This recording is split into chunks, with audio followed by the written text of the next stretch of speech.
Magandang gabi sa inyong lahat. Welcome po sa News Up to Date. Ang topic po natin ngayong araw na ito ay tungkol po sa inilabas na press release ng Securities and Exchange Commission noong August 11, 2023. At ito po ay tungkol sa pag-revoke nga ng SEC doon sa lending license ng Populus. Yang Populus po ay isang lending company. So ito po, basahin po natin yung nakapaloob po sa press release. The Securities and Exchange Commission or SEC has revoked with finality the Certificate of Authority or CA of Populus Lending Corporation to operate as a lending corporation for unlawful debt collection practices and failure to disclose its online lending platforms to the Commission.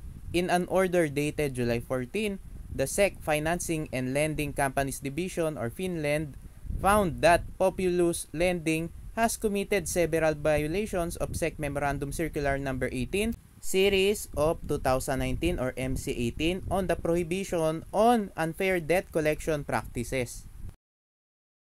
The company was also found to have violated SEC Memorandum Circular Number 19, Series of 2019 or MC19 requiring financing and lending companies to disclose all of the OLPs they operate to the Commission. The case stemmed from 9 formal complaints and 355 informal complaints filed by former Populus lending clients from September 2022 to March 2023, alleging that the company resorted to using threats, obscene language, false representations, and doxing tactics, or using information about an individual with malicious intent in their debt collection practices. So ayan po, tinanggalan ng lending license yung Populus kasi nga ang dami nilang binayolate. Una, yung kanilang pamamaraan nga para nga maningil ng utang ay sobra-sobra na kasi nananakot, minumura nila yung mga kliyente nila at hinaharas din yung mga kliyente pati na rin yung mga contact ng kliyente. So talagang napakaraming violations niyang Populus. So 9 formal complaints at 355 informal complaints. At nakita nga rin na SEC na nag-ooperate nga ng mga OLPs pa itong Populus kahit na hindi naman nila ni-register yung mga OLPs na yun. So illegal din po yun. Kasi dapat kung mag-ooperate po ng OLP, dapat yon ay i-register din nung kumpanya. So marami talagang violation. So ayan po mga kababayan, gumagawa nga na aksyon ang SEC laban nga dyan sa mga OLA or mga online lending applications or online lending platforms o OLPs na sumusobra na o umaabuso na. So bawal po yan. Dapat po mag-complain yung mga kliyente na inaabuso ng mga OLPs na yan. At mas maganda po kung formal complaint ang gawin nyo para makapagpasa kayo ng ebidensya at matanggalan ng lisensya yung mga abusadong OLPs. So ipagpatuloy natin yung pagbabasa nga dito nga sa press release nga ng SEC. The complainants cited receiving threatening messages, aggressive comments on their Facebook post, sending demand messages to people not involved in the loan but are acquainted with the complainants, and threatening to blacklist them in all financial institutions among others. MC18 expressly prohibits the use of threats, insults, obscenities, profane language, and any false representations or deceptive means to force any individual to pay their debts. The guidelines also preclude lending and financing companies from contacting people in the borrower's contact list without their consent, among other conditions. So kung kayo po ay hindi naman nangutang, kaibigan lang kayo ng nangutang o nasa contact list lang kayo ng nangutang at kinokontak kayo at ginugulo kayo ng mga OLPs na yan, isumbong po ninyo sa SEC. Mag-file po kayo ng complaint kasi bawal po yan para magawa na aksyon at maparusahan yung mga abusadong OLPs. Meanwhile, the implementation of a search warrant by the Philippine National Police Anti-Cybercrime Group or PNP-ACG together with the SEC Enforcement and Investor Protection Department in July 2022 revealed that Populus Lending had been operating PesoPop, Ant Wallet, Dragon Loan, CatCash, ToPeso, Take Cash, Piso Here, Wiggle, Coco Peso, Cashin, Candy Cash, and Cash Cow in its Pasig City office.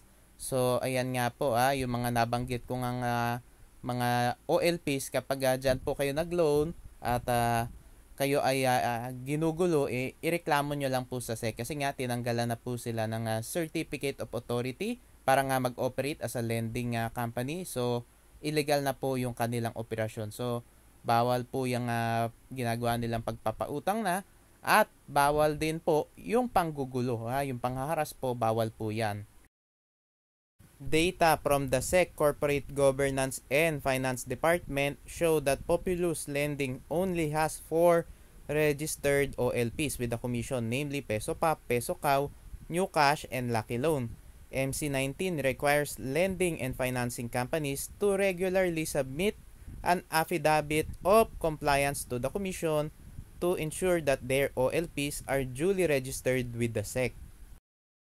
Based on the digital forensic examination conducted on-site on July 22, 2022, particularly the seized devices and the voluntary statements of the collection agents of Populus Lending and its collecting agents were operating and using 13 online lending applications or OLPs, not 4 OLPs, the revocation order read.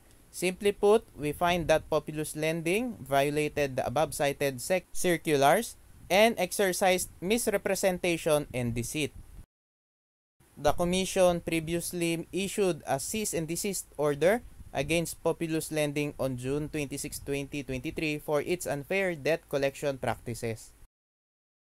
Given the company's failure to appeal the revocation order, the SEC, through an order dated August 1, resolved to make the decision final and executory. Wherefore, in view of the foregoing and in accordance with the 2016 Rules of Procedure of the SEC, the order revoking the Certificate of Authority to operate as a lending company, CA number 3066 of Populus Lending Corporation is final and executory. To date, the SEC has canceled the licenses of 41 financing and lending companies due to various violations of applicable rules and regulations. A total of 81 OLPs operated by unregistered financing and lending companies have also been ordered to cease and desist their operations for lack of authority to operate as a lending or financing company. Further, 6 financing and lending companies with their 26 OLPs, including 4 owned by Populus Lending, were also ordered to stop their operations for violation of MC18 in relation to Republic Act number 11765 or the Financial Products and Services Consumer Protection Act. The SEC, through the Corporate Governance and Finance Department, has likewise revoked the primary registration of a total of 2,084 lending companies to date for non-compliance with Republic Act number 9474 or the Lending Company Regulation Act. Maraming salamat po sa inyong patuloy na pagsuporta sa aking channel. God bless po.